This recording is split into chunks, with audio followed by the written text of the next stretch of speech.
Daily. Taste the Daily. Thiruvarur மாவட்டம் நன்னிலம் அருகே புதுச்சேரியில் இருந்து சாராய பாட்டில்களை கடத்தி வந்த இளைஞர் பிடிபட்டார்.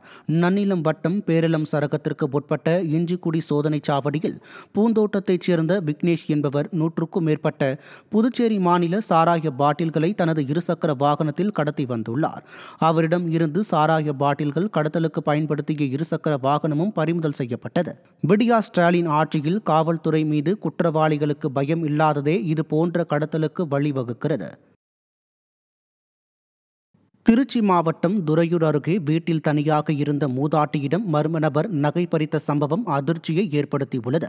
பெருமாள் பாளையம் ரெட்டியார் தெருவைச் சேர்ந்த மூதாட்டி நித்யானந்தம் என்பவர் வீட்டில் தனியாக இருந்தபோது செவ்வாய்க்கிழமை மதியம் மர்ம நபர் ஒருவர் குடிநீர் கேட்டுள்ளார்.